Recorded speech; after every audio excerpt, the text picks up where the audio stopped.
வணக்கம் மக்களே, நாம இந்த ஆரோக்கியமான பதிவில் வெந்தயத்துடைய மருத்துவ நன்மைகளை பற்றி தான் பார்க்க போகிறோம். வெந்தயம் நமக்கு குளிர்ச்சியை தரும். ஸோ இந்த கோடை காலத்தில் நமக்கு ஏற்படக்கூடிய உடல் சூடு போன்ற கோடை காலத்தில் ஏற்படக்கூடிய பல பிரச்சனையை வெந்தயம் நமக்கு குணப்படுத்தும்.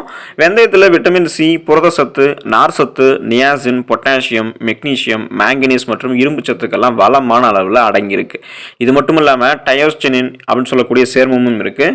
இதனால தான் வெந்தயத்தால் பல நன்மைகள் நமக்கு கிடைக்குது. ஸோ அந்த நன்மைகள்லாம் என்னென்ன அப்படின்றத பற்றி ஒவ்வொன்றா நம்ம தெளிவாக பார்ப்போம். அதை பார்க்கறதுக்கு முன்னாடி இந்த வீடியோக்கு ஒரு லைக் கொடுத்துட்டு இந்த தகவலை உங்களுக்கு தெரிஞ்சவங்களுக்கும் ஷேர் பண்ணிடுங்க. தொடர்ந்து இந்த அப்டேட்ஸ்களை நீங்க பார்க்கறதுக்கு நம்மளுடைய ஹெல்த் நியூஸ் தமிழ் சேனலை சப்ஸ்கிரைப் பண்ணிட்டு பக்கத்தில் இருக்கக்கூடிய பெல் பட்டனையும் கிளிக் பண்ணி ஆல் அப்படின்ற ஆப்ஷனையும் மறக்காம செட் பண்ணி வச்சுக்கோங்க. வாங்க இப்போ வீடியோக்குள்ள போயிடலாம். மாதவிடாய் சார்ந்த பிரச்சனைகளை குணப்படுத்திக் கொள்ள வராமல் தடுக்க நீங்க வெந்தயத்தை எடுத்துக்கலாம். மாதவிடாய் காலங்களில் சில பெண்கள் அதிக உஷ்ணத்தை உணரக்கூடும். கடுமையான வயிற்று வலியும் அவங்களுக்கு ஏற்படும். ஸோ அது போன்ற நேரங்களில் வெந்தயத்தை சாப்பிடுவது சற்று வெப்பத்தை தணிக்கிறதோட அந்த வலியையும் குறைக்கும். மாதவிடாய் சுழற்சி நிற்கக்கூடிய காலகட்டத்தில், அதாவது 40 வயதில் இருக்கக்கூடிய பெண்களுக்கு உடல்நிலை மோசமாக இருக்கும். அவர்களுக்கும் அதிக உடல் வெப்பம் இருக்குது போன்ற உணர்வு இருக்கும். ஸோ அப்போது இந்த முளை கட்டிய வெந்தயத்தை சாப்பிட்டாங்க அப்படின்னா உடல் சூடு தணிவதோட அந்த பிரச்சனையும் உங்களுக்கு தீர்ந்துடும். இந்த பிரச்சனைக்கு நீங்க வறுத்த வெந்தயத்தோட சர்க்கரை அல்லது வெல்லம் சேர்த்து சாப்பிட்டாலும் நல்ல பலன் உங்களுக்கு கிடைக்கும். ஸோ மாதவிடாய் சம்பந்தமான பிரச்சனைகளை குணப்படுத்திக் கொள்ள வராமல் தடுக்க வெந்தயத்தை இந்த மாதிரி முறையில் நீங்க எடுத்துக்கலாம். செரிமானம் ஆரோக்கியமாக இருக்கிறதுக்கு வெந்தயத்தை நீங்க எடுத்துக்கலாம். ஜீரண கோளாறால அவதிப்படுபவர்கள் வெந்தயத்தை சாப்பிடலாம். வெறும் வெந்தயத்தையோ அல்லது முளைக்கட்டிய வெந்தயத்தையோ சாப்பிட்டாங்க அப்படின்னா செரிமான பிரச்சனை நீங்குவதோட வாயு தொல்லை இருந்தாலும் உங்களுக்கு நீங்கிடும். செரிமானம் சார்ந்த பிரச்சனைகளை குணப்படுத்திக் கொள்ள வராமல் தடுக்க வெந்தயத்தை எடுத்துக்கோங்க. தலைமுடி வளர்ச்சி நன்றாக இருக்கும் நீங்க வெந்தயத்தை பயன்படுத்தும் போது. தலைமுடி வளர்ச்சியில வெந்தயத்தினுடைய பங்கு மிக மிக முக்கியமானது. இந்த வெந்தயத்தில் இருக்கக்கூடிய எண்ணெய் பசை முடி வளர்ச்சிக்கு உதவுவதால தலைக்கு தேய்க்கக்கூடிய எண்ணெய் தயாரிக்கிறதுல வெந்தயத்தையும் பயன்படுத்துறாங்க. மேலும் இது முடி உதுதலையும் தடுக்குது. ஸோ நீங்க வெந்தயத்தை பயன்படுத்தி இருக்கக்கூடிய அந்த எண்ணெயை நீங்க பயன்படுத்தும் போது தலைமுடி உங்களுக்கு வளர்ச்சி பெறும். வாசனை திரவியங்கள் சென்ட்லையும் இந்த வெந்தயத்தை பயன்படுத்துறாங்க. ஸோ வெந்தய எண்ணெயிலிருந்து வாசனை திரவியங்கள் தயாரிக்கப்படுது. இது அதிக மணத்தையும் கூடவே உங்களுக்கு கிருமிகளை அழிக்கக்கூடிய இயல்பையும் கொண்டிருக்கு. ஸோ மற்ற சென்ட் எல்லாம் கிருமிகள் எல்லாத்தையும் அழிக்காது, ஸ்மெல் மட்டும்தான் நல்லா இருக்கும். ஆனால் அந்த வெந்தயத்தில் செஞ்சிருக்கக்கூடிய சென்ட் கிருமிகளையும் சேர்த்து அழிக்கக்கூடிய இயல்பு கொண்டு இருக்கிறதால வாசனை திரவியங்களுடைய தயாரிக்கிறதுலையும் வெந்தயத்தை பயன்படுத்துறாங்க. ஸோ அந்த வெந்தயம் பயன்படுத்தி இருக்கக்கூடிய நீங்க அந்த சென்ட்டையும் வாசனை திரவியங்களையும் நீங்க யூஸ் பண்ணலாம். சிறுநீர் பிரச்சனை உங்களுக்கு அகண்டு போறதுக்கு நீங்க இந்த வெந்தயத்தை எடுத்துக்கலாம். சிறுநீர் சம்பந்தப்பட்ட பிரச்சனை இருக்கிறவங்க வெந்தயத்தை உணவுல சேர்த்துக் கொள்ளலாம். இது உங்களுடைய உடலை குளிர்விப்பதோட உடல் வறட்சியை நீக்கி சிறுநீரை பெருக்குது. இதனால சிறுநீரக நோய்கள் வராமல் பாத்தீங்கன்னா உங்களுக்கு தடுக்கப்படுகிறது. சீதபேதி சொல்லக்கூடிய ப்ராப்ளத்தை கியூர் பண்ணிக்கிறதுக்கு வெந்தயத்தை எடுத்துக்கலாம். உடல் வெப்பம் காரணமாக சீதபேதி ஏற்பட்டு அவதிப்படுபவர்களுக்கு வெந்தயம் மிகச் சிறந்த மருந்து. இது உடல் சூட்டை தணிக்கிறதால மிக சிறந்த சீதபேதி நிவாரணியாக விளங்குது. வெந்தயத்தை அப்படியோ அல்லது நீங்க வறுத்தோ நீர் மற்றும் தேன் கலந்து நல்லா பிசைஞ்சும் நீங்க சாப்பிடலாம். அப்படி சாப்பிடும்போது சீதபேதி உங்களுக்கு கியூர் ஆயிடும். வெந்தயத்தை வறுத்து வெல்லம் சேர்த்து இரண்டையும் நீங்க நல்லா இடிச்சு சாப்பிட்டாலும் சீதபேதி உங்களுக்கு குணமாகும். அல்லது வெந்தயத்தை நீங்க மோர்ல ஊற வச்சும் குடிக்கலாம். மோர்ல ஊற வச்ச வெந்தயம் வாயு உள்ளிட்ட வயிற்று சார்ந்த பிரச்சனைகளுமே உங்களுக்கு சேர்த்து போக்கிடும். பேன் மற்றும் பொடுகு தொல்லை நீங்குவதற்கு வெந்தயத்தை பயன்படுத்தலாம். தேங்காய் எண்ணெயில வெந்தயம் மற்றும் கற்பூரத்தை போட்டு நீண்ட நேரம் ஊற வைக்கணும். இதை நீங்க குளிக்கும் போது தலையில நல்லா தேய்ச்சி அலசுனீங்க அப்படின்னா பேன் பொடுகு உங்களுக்கு நீங்கும்.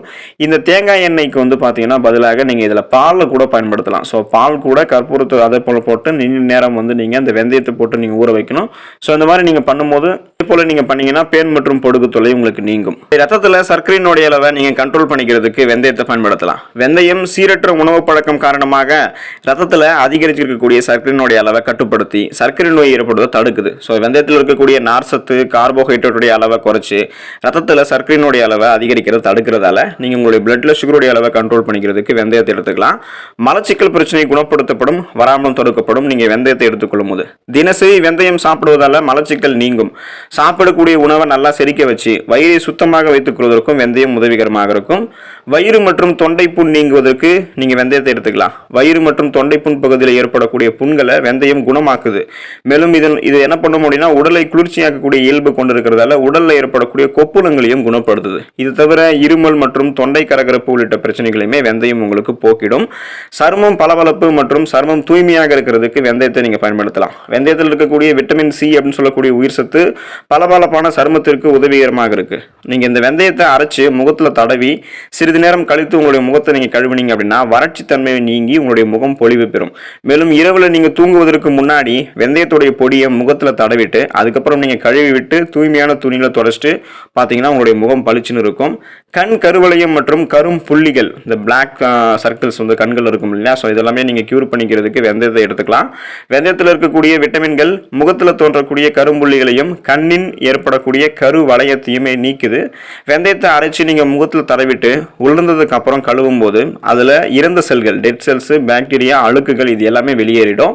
உதடு வெடிப்பு இந்த பிரச்சனை இருக்கும் இல்லையா பல பேருக்கு, ஸோ இதை க்யூர் பண்ணிக்கிறதுக்கு வெந்தயத்தை பயன்படுத்தலாம். பெண்களுக்கு வந்து உடல் வெப்பநிலை காரணமாக உதடுகள் வெடிக்க ஆரம்பிக்கும்.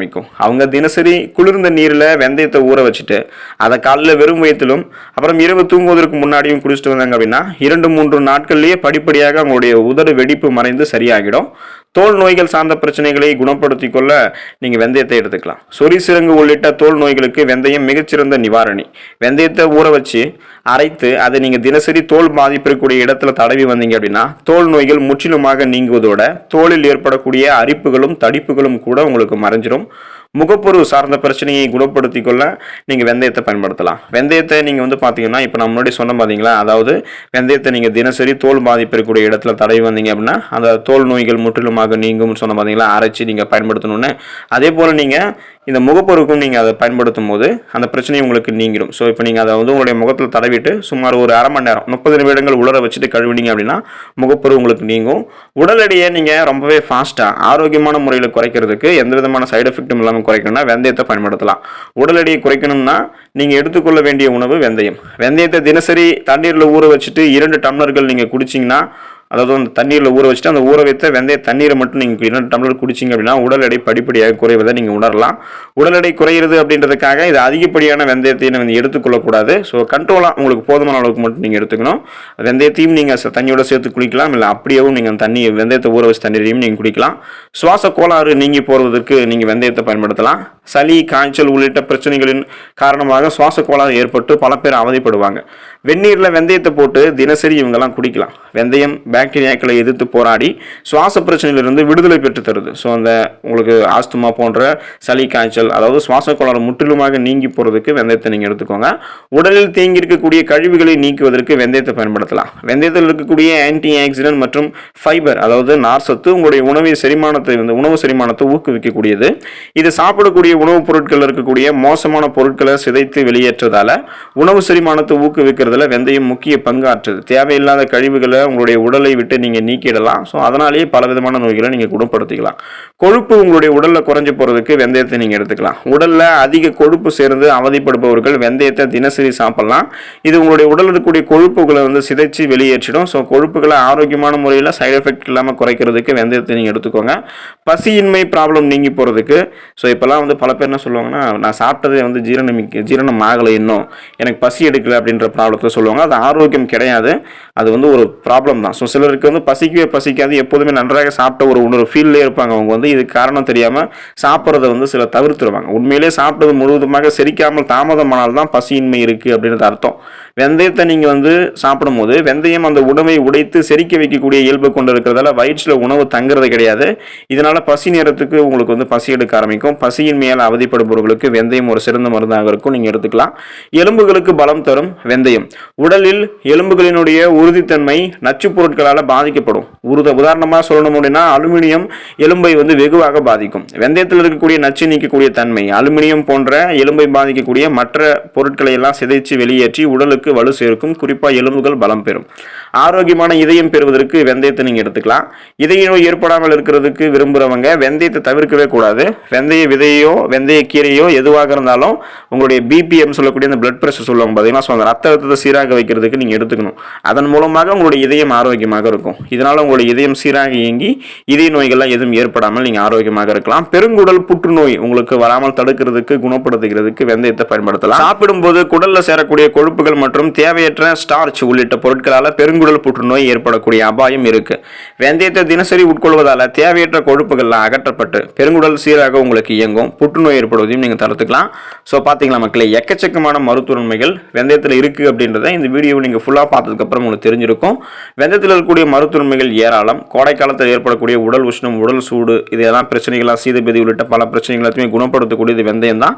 கொஞ்சம் கொஞ்சமாக வெந்தயத்தை உங்களுடைய உணவில் சேர்த்துக்கோங்க. அதில் இருக்கக்கூடிய ஆரோக்கியமான மருத்துவ நன்மைகளை பெற்று நீங்களும் ஆரோக்கியமாக இருங்க, நலமோடு வாழுங்க. அடுத்த ஆரோக்கியமான பதிவில் மறக்காமல் சந்திப்போம். நன்றி மக்களே.